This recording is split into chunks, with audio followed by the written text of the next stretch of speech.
Coming up on 5 Minute News. Biden ready for talks on Iran nuclear deal.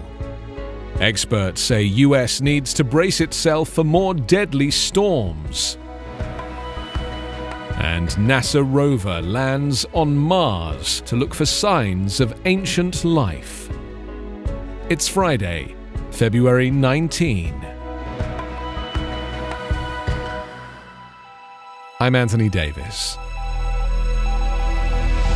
The Biden administration said on Thursday it's ready to join talks with Iran and world powers to discuss a return to the 2015 nuclear deal in a sharp repudiation of former President Donald Trump's maximum pressure campaign that sought to isolate the Islamic Republic. The administration also took 2 steps at the United Nations aimed at restoring policy to how it was before Trump withdrew from the deal in 2018. The combined actions were immediately criticized by Iran hawks and are likely to draw concern for Israel and Gulf Arab states. In addition to signaling a willingness to talk with Iran, the administration also reversed Trump's determination that all UN sanctions against Iran had been restored, and it eased stringent restrictions on the domestic travel of Iranian diplomats posted to the United Nations.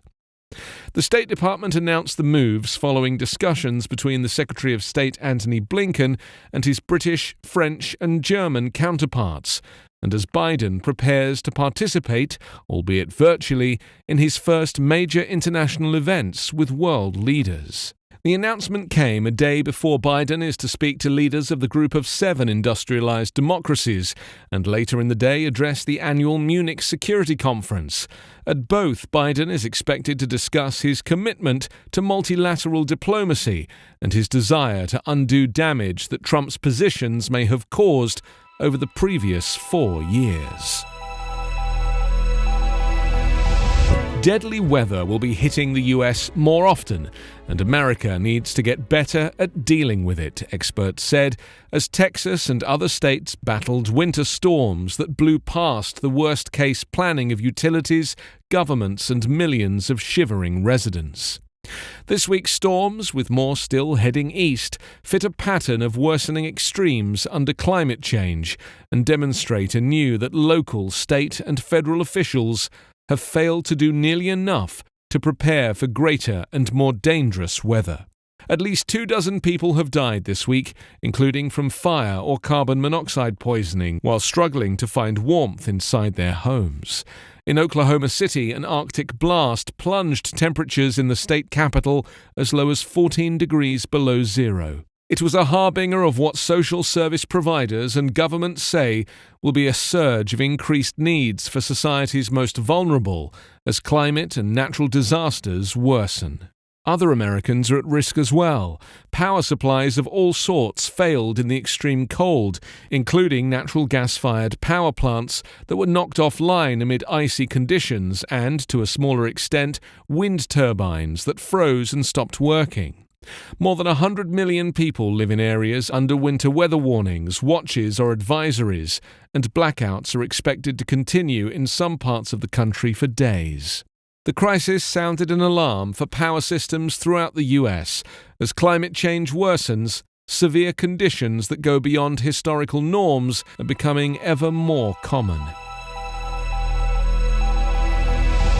A NASA rover streaked through the orange Martian sky and landed on the planet on Thursday, accomplishing the riskiest step yet in an epic quest to bring back rocks that could answer whether life ever existed on Mars. Ground controllers at the space agency's Jet Propulsion Laboratory in Pasadena, California, leapt to their feet, thrust their arms in the air and cheered in both triumph and relief on receiving confirmation that the 6-wheeled Perseverance had touched down on the red planet, long a death trap for incoming spacecraft. The landing marks the third visit to Mars in just over a week.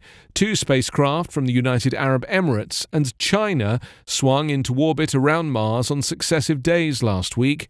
All 3 missions lifted off in July to take advantage of the close alignment of Earth and Mars, journeying some 300 million miles in nearly 7 months. The car-sized plutonium-powered vehicle arrived at Jezero Crater, hitting NASA's smallest and trickiest target yet, a 5-by-4-mile strip on an ancient river delta full of pits, cliffs, and rocks.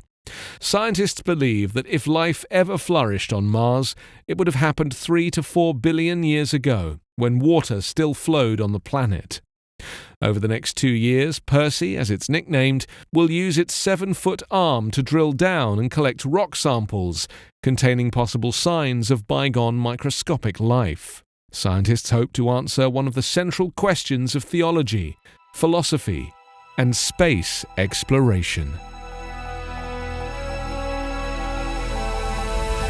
You can subscribe to 5-Minute News on YouTube with your preferred podcast app. Ask your smart speaker or enable 5-Minute News as your Amazon Alexa flash briefing skill. Subscribe, rate and review online at 5minute.news. 5-Minute News is an Evergreen Podcast covering politics, inequality, health and climate, delivering independent, unbiased and essential world news daily.